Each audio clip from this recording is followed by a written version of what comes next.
වේලපත්කලේ නාලිකාව සමග සම්බන්ධ වී සිටින ඔබට ආයුබෝවන්. අපි ගිය වාර ආරාධනා කළා ඔබට ඔබගේ කේන්ද්‍ර පිටපත අප වෙත එවන්න. අපි ඔබට ඒ කේන්ද්‍රවලට අදාළ පලාපල කතනයන් නොමිලේ ලබා දෙනවා කියලා. ඊට ප්‍රතිචාර වශයෙන් විශාල කේන්ද්‍ර ප්‍රමාණයක් අප වෙත ලැබී තිබෙනවා. නමුත් කාල වේලාව අනුව මෙතුමා මුලදී සඳහන් කළා අපිට ලැබෙන අනුපිළිවෙල අනුව තෝරාගත් කේන්ද්‍ර කීපයකට අපි අවස්ථාව ලබා දෙමු කියලා. ආයුබෝවන් ඔබතුමාට. ආයුබෝවන්. පළමුවෙන්ම අවස්ථාව හිමිවන්නේ කොටිකාවත්තේ මානෙල් පතිරණ මහත්මියගේ කේන්ද්‍ර සටහනටයි. ඔව් කොටිකාවත්තේ මානෙල් පතිරණ මහත්මිය මේ මොහොතේ සම්බන්ධ වී සිටිනවා නම් දැන් ඔබගේ කේන්ද්‍ර සටහන ඒවා තිබෙන කේන්ද්‍ර සටහන අනුව ඔබ මිථුන ලග්නී බුධ ග්‍රහය තැන්පත් වෙලා ඉන්නවා. දෙවන කටකේ ගුරු සහ චන්ද්‍ර තැන්පත් වෙලා ඉන්නවා. තුන්වෙනි ග්‍රහයන් නැහැ. හතරවෙනි රාහු තැන්පත් වෙලා ඉන්නවා. පස්වෙනි ග්‍රහයන් නැහැ. හයවෙනි රවි ග්‍රහය තැන්පත් වෙලා ඉන්නවා. හත්වෙනි කුජ සහ අටවෙනි සිකුරු, ඒ වගේම නවවෙනි ශනි, 10 වෙනි කේතු ග්‍රහය, 11 වෙනි ග්‍රහයන් නැහැ, 12 වෙනි ග්‍රහයන් නැහැ. මෙන්න මේ ආකාරයේ කේන්ද්‍ර පිටපතක් තමයි අපිට ලැබුණේ. බලන්න නිවැරදිද කියලා. එතකොට මේ අනුව මිථුන ලග්නයෙන් උපන් දැනට ගුරු මහ දසාව ගත කරන ඔබගේ කේන්ද්‍ර සටහනට අනුව සවිස්තරාත්මක පලාපල මෙන්න මෙහිමයි. ඔබගේ ග්‍රහ පීඨීම් දෙස බැලීමේදී මේ ඉතා සුවිශේෂී බලවත් මෙන්ම ජීවිතයේ හැරවුම් ලක්ෂයන් බහුල කරන පීඨීමක් ලෙස තමයි විග්‍රහ කරන්න වෙන්නේ. පළවෙනි ඒ කියන්නේ ලග්නයේ බුධ ඉන්නවා. බුධ කියන්නේ ලග්නාධිපති. ලග්නාධිපති බුධ පළවෙනි ශය ක්ෂේත්‍රයේ ඉන්නවා. මේක භද්‍රමහා පුරුෂ යෝගයක් කියලා කියනවා. එතකොට ඔබගේ ලග්නාධිපති වන මේ බුධ ග්‍රහය පළවෙනිම තැන්පත් වීම ඉතාම බලවත් පිහිටීමක්. මින් ඒ කිව්වා වගේ භද්‍ර නම් පංචමහා පුරුෂ යෝගයේ යෙදෙනවා. ඒ ප්‍රතිඵල තමයි ඔබ ඉතා බුද්ධිමත්, තේරුම් ගැනීම හැකියාව, ඉහළ කතිකත්වයට මෙන්ම ලේඛනයට දක්ෂයෙක් කියලා තමයි ජ්‍යොතිෂයේ අර්ථ දක්වන්න වෙන්නේ. ඕනෑම ප්‍රශ්නයකට උපක්‍රමශීලීව මුහුණ දීමේ හැකියාව ඔබට තිබෙනවා. ගුරු සහ සඳු දෙවන්නේ ඉන්නවා. මෙතන ගජකේශරී යෝගය කියලා යෝගයක් යෙදෙනවා. එතකොට ගුරු උච්චව, ගුරු රාශියක් වශයෙන් ගත්තාම ඉන්නේ දෙවන්නේ රාශිය මොකද්ද? කටක. ඒක ගුරුගේ උච්ච භවනේ සහ චන්ද්‍රයා සමග මේක සංයෝගී වීමෙන් ඊට බලවත් ගජකේශරී යෝගයේ සහ ගුරු චන්ද්‍ර ලක්ෂ්මී යෝගයේ කියන යෝග දෙකම නිර්මාණය වෙනවා. උපතින්ම හෝ ජීවිතයේ ඉදිරියට යද්දී නොසිදෙන ධන වාසනාවක් ඔබට හිමි වෙනවා. පවුලේ සහයෝගය නිරන්තරයෙන්ම ලැබෙනවා. ඔබගේ වචන ඉතාම ප්‍රබලයි.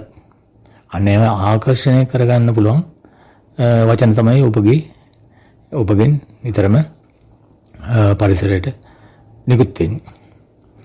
සමාජයේ ගෞරවය, ප්‍රසිද්ධිය නිතින්ම ඔබ වෙත හිමි වෙන පිහිටීමක් තමයි මේක.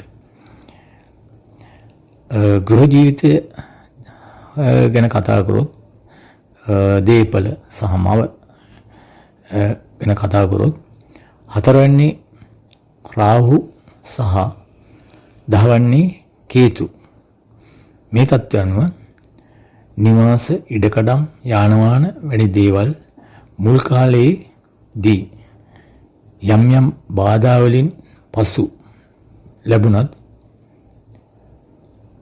උපන් බිමෙන් බැහැරව හෝ විදේශයක දියුණුව සැලසීමට රාහු 4 වෙනි සිටීම ගොඩක් වෙලාවට හේතුකාරක වෙනවා. මවගේ සක්‍ය ගැන සැලකිලිමත් වෙන්න වෙනවා ඔබතුමීට. 10 වෙනි කේතු සිටීම නිසා රැකේ නිතර නිතර වෙනස් වීම හෝ රැකේ පිළිබඳ යම් අතෘප්තිකර හැඟීමක් නිතරම මනසේ තිබීම එහා එවන් මානසික තත්ත්වයක් සමග රැකියාව කිරීමට හේතුකාරක වීම මේ වගේ ග්‍රහ පීඨම් වලදී අපිට දකින්න ලැබිලා තියෙනවා. හදිසි වෘත්තීය දියුණුවක්ද පෙන්වුම් කරනවා. රවි 6 වෙනි මේක ඊටම යහපත් පිහිටීම.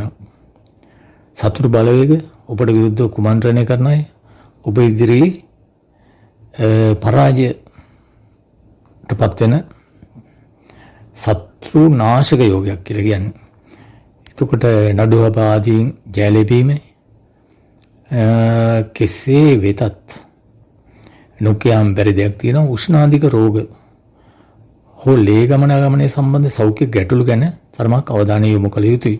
ඒ වගේම නිතර පවත්නා හිසරදයක් ගැනත් මට මෙතන පෙන්වුම් කරන තත්ත්වයක් තියෙනවා. කුජ 7 වෙනි සිටීම නිසා කුජ දෝෂය මෙන්න මෙතන කුජ මංගල දෝෂය කියලා එකක් තියෙනවා. 7 වෙනි කුජ තැන්පත් වීම නිසා. එතකොට මේ නිසා විවාහ සහකරෝ සහකාරී තරමක් මුරණ්ඩු ඉක්මන් කෝපයටපත් වෙන ඉක්මනින් කෝපයටපත් වෙන තැනක් වෙන්න පුළුවන්. විවාහ ජීවිතය තුළ මතභේද ඇතිවීමට ඉඩ ඇති බැවින් විවාහ වීමේදී නිවැරදි කේන්ද්‍ර ගැලපීමක් පොරොන්දම් බැලීම පමණක් නෙවෙයි පොරොන්දම් විතරක් බලලා සෑහීමකටපත් වෙන්න බෑ. මේ වගේ අවස්ථාවල තියෙනවා සුදර්ශන චක්‍රය කියලා ගලපන්න චක්‍රය කේන්දර දෙකම අරගෙන ඒ ග්‍රහ පීඨීම් ගලපලා කරන්න ඒ ක්‍රමයක් තියෙනවා. ඒ සම්බන්ධව පොඩ සැලකිලිමත් වන්න. මේ කේන්ද්‍රයේ විශේෂයෙන් කියන්න තියෙන ඒ දුර්වල තත්ත්වය මෙන්න මේ අවස්ථාව පමණයි කියලා තමයි මට දකින්න ලැබෙන්නේ. දැන් ඔබ ගත කරන්නේ මේ මට එවලා තියෙන කේන්ද්‍ර පිටපත අනුව ගුරු මහ දසාව කියන එකයි ඔබ දැනුම් දීලා තියෙන්නේ මට. ඔබ දැනට ගත කරන්නේ ගුරු මහ දසාව. එතකොට ඔබේ කේන්ද්‍රයේ ගුරු දෙවන්නේ උච්ච ඵලයෙන් ඒ වගේම චන්ද්‍රය සමග මම ඉස්සෙල්ලා කිව්වා වගේ ගජ කේශරී යෝගෙන් සිටින බැවින් මෙම දසා කාලේ මේ ඒ කියන්නේ මේ කාලේ මේ ගෙවන කාලේ ඔබේ ජීවිතයේ ස්වර්ණමය යෝගයක් ලෙස තමයි පෙන්වුම් කරන්නේ. ආර්ථිකය ගැන කියනවනම් මේ කාලය තුල විශාල ධනලාභ, ව්‍යාපාරික දියුණුව, සම්මූල්‍ය ස්ථාවරත්වය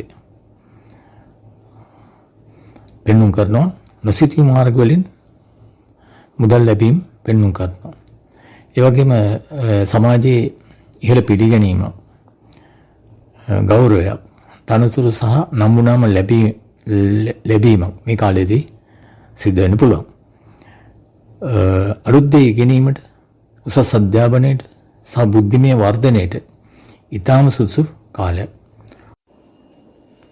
මීළඟට අප වෙත ලැබී තිබෙන මාධව මහත්මයාගේ හඳහන සඳහා පලාපල කතනය. ඔව් අපි දැන් බලමු 1972 ජනවාරි 30 වෙනිදා උපත ලබා ඇති කුම්භ ලග්න හිමි මාධව ගුණරත් මහත්මයාගේ කේන්ද්‍රය සම්බන්ධව. ඔබ මේ දිනවල ශනි මහ දසාවේ ගුරු අන්තර් දසාව ගත කරනවා.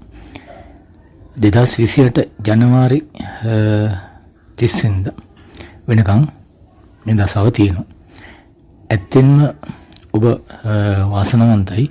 මම එහෙම කියන්නේ මේ කාලවකවානුවේ මේ දසාව තුල ඔබ ගත කිරීම නිසාම ඔබ මහත් කරදර රාශියකින් ආරක්ෂා වී තිබෙනවා. ඒ නිසා මම එහෙම කිව්වේ. මේ මොහොත වෙන විට ඔබගේ දෙවැනි ශනි ගෝචරව සිටිනවා. ඔබගේ ලග්නයේ උපදේදී චන්ද්‍රයා තැන්පත් වී තිබෙනවා. එතකොට අවුරුදු 7මාරක පූර්ණ ඒරාෂ්ට්‍රික කාලයක් අවසන් අදියට තමයි ඔබ මේ ගත කරමින් ඉන්නේ. ඔබට තිබුණු ලග්නේ රාශිය සමග ජන්මේ රාශියක් දෙකම එකට දැඩි අපලකාරී තත්ත්වයක්. නමුත් ඔබගේ ලග්නය කුම්භ වීම නිසා ඒ කුම්භේ අධිපති ශනි නිසා ඒ අපලකාරී තත්ත්වය තරමක් අඩු වෙනවා. නමුත් ඒක සම්පූර්ණයෙන්ම එහෙම අඩුවීමක් වෙන්නේ නැහැ. සාමාන්‍ය තත්ත්වයකට කොහොමත් ක්‍රියාත්මක වෙනවා. මොකද මේ චන්ද්‍රයාගේ ජන්මේ රාශියක් තිබුණ නිසා. ඉතින් මේ කොහොමද මේ දැඩි අපලකාරී තත්ත්වය ක්‍රමෙන් දී යන කාලවකවානුවකයි ඔබතුමා දැන් මේ ඉන්නේ. ජීවිතයේ යථාර්ථය සම්බන්ධව පරිණත පුද්ගලයෙක් බවට පත් වීම මේ කාලයේ සිදු වෙනවා. ඒ සඳහා නොයෙකුත් ක්‍රියාවන් ක්‍රියාත්මක වෙනවා. කිසිවක් දෙවැන්න නියෝජනය කරන්න තැන්පත් ධනය වැයවීම, අනවශ්‍ය වියදම් ඇතිවීම. මෙතන තවත් පිටිමත් තියෙන උපතේදී රාහු 12 වෙනි සිටීම නිසා බලාපොරොත්තු නොවන වියදම් හදිසි ඇති වෙනවා. ඒකක්. අනික දෙවැන්න යන ඔබගේ වචනය පෙන්වන ස්ථානේ, ඔබගේ කතා කරන විලාසය, ඔබ මුවෙන් පිට කරන වචනවල බරපතලකම, ගැඹුර. එතකොට අනේ තත්ත්වයන් නියෝජනය කරනවා දෙවැන්න කතා කිරීමේදී සහ තීරණ ගැනීමේදී කිහිපවරක් හිතන්න ඕන කාලයක්. මොකද ඔබ හොඳ හිතින් දෙයක් කිව්වොත් අසන්නන් එක ග්‍රහණය කරගන්නේ වෙනම පැතිකඩකින්. මේ දවස්වල කලකිරීම ස්වභාවය වැඩි, හුදකලා වෙන්න නිතරම පෙළඹෙන ගතියක් ඔබට නිර්මාණය වෙනවා. හැමදේම දැන් ඇති, මට විඩාවයි. ඔන්න ඔය වගේ ඔබට හිතෙන්න ඔබේ වටපිටාව කරුණාකාරණා නිර්මාණය වෙනවා. ඉවසන්න තව ටික කාලයයි මේ දේවල්. මේ කාලය තුල ණය ගනුදෙනු, අනුන්ගේ අපවලට අස්සම් කිරීම වලින් වළකින්න, ඒ වගේම ආයෝජන වලින් වළකින්න, මුදල් යෙදවීම් වලින් ඒක ඔබට කොහොමත් හිත කරයි. ඒ වගේම යමක් ක්‍රියාත්මක කිරීමට පෙර ආතුව කීපවරක් වෙනදාට වඩා බොහොම සැලකිල්ලෙන් හිතන්නම වෙනවා. මේ දිනවල රාහු ලග්නේ ගෝචර වීමත් මේ තත්ත්වයට බලපානවා. දෙසැම්බර් මාසෙ වෙන විට රාහු ලග්නෙන් ඉවත් වෙනවා. 20 දෙසැම්බර් විතර වෙනකොට ඒට සහනදායී කාලයක් ඒවි. ඒ වෙන විට ඔබට බොහෝ විට විදේශගත වීමට කරුණු කාරණා දෙන්නත් ඉඩ තියෙනවා. රාහු කියන්නේ මායාකාරී, අනවර්ථ බියක් නිතරම මවලා පෙන්වන කෙනෙක්. ප්‍රශ්න විසඳා ගැනීමට කෙටි පාරවල් යෝජනා කරන්නෙක්. මෙන්න මේ නිසා ප්‍රයසම් වෙන්න ෂෝට් කට් වලට යන්න එපා කිසිම දෙයකට කොයිම මොහොතකදීවත්. ඔබගේ කේන්ද්‍රයේ බලවත්ම ග්‍රහය ගුරු. ගුරු ශකේත්‍රව 11 වෙනි ඉඳිමින් 5 වෙනිට හා 9 වෙනිට දින සුබ දෘෂ්ටිය 7 වෙනිට ඒ වගේම සුබ දෘෂ්ටියක් දෙනවා. මේ නිසාම ඔබ බොහෝ පීඩා කරදර වලින් මිදී තිබෙන බව ඔබ නොදන්නවා වෙන්න පුළුවන්. මේ දිනවල ඔබගේ විවාහය ආරක්ෂා කරගැනීමේ සුවිශාල මෙහෙවරක් ගුරු විසින් ඉෂ්ට කරනවා. ඔබගේ කේන්ද්‍රයේ 4 වෙනි ශේෂේත්‍ර බලවත් සිටින සිකුරු නොවන්නට ඔබ විවාහ ජීවිතයකට ඇතුළත් නොවන පුද්ගලයෙකුද වීමට ඉඩ තිබුණා. ඔබතුමා කුමන තරාතිරමක පුද්ගලයෙකු වුණත් මේ කාලය තුල මා ඔබට කළ යෝජනා හොඳින් හිතේ ධාරණය කරගෙන මේ ටික කාලය ගත කරනවා නම් වඩා හොඳයි. ඔබ ඉතා වාසනාවන්ත පුද්ගලයෙක් බව මම මුලින්ම සඳහන් කළේ ඒ නිසා. ඔබ කැමති නම් එකඟ වන්නේ නම් මේ තත්ත්වයෙන් ක්‍රමයෙන් ගොඩ ඒමේ මාර්ගයක් මා යෝජනා කරන්නම්. උදෑසන ඔබ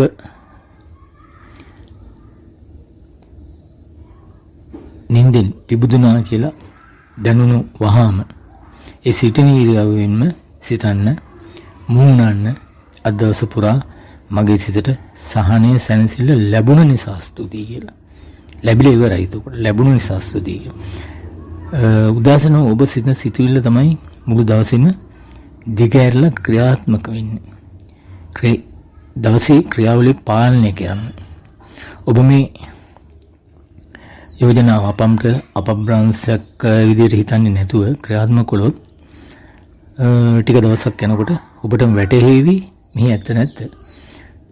ස්තුති කරන්න දේවල් මනසට මතක් කරගන්න. ඔබට ස්තුති කරන්න ඕනටත් වඩා දේවල් ලැබිලා තියෙන පුද්ගලයෙක් වෙන්නම ඕන. මේ ටික කාලේ පීඩාකාරී වුණත්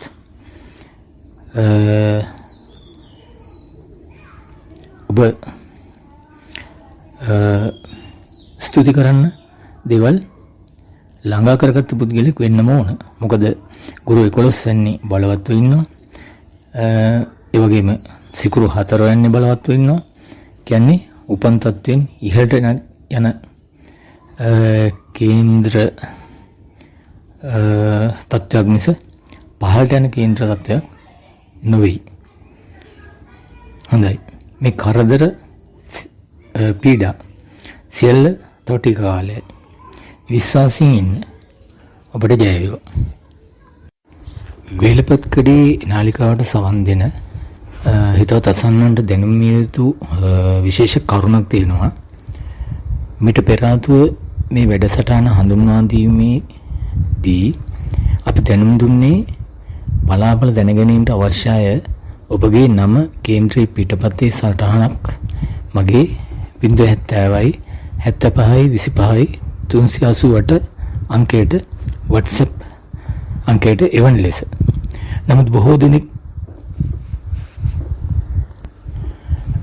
දුරකථන පණිවිඩ ලබා දෙමින් පුද්ගලිකව බලාපන් ලබා ගැනීමට උත්සාහ කළා.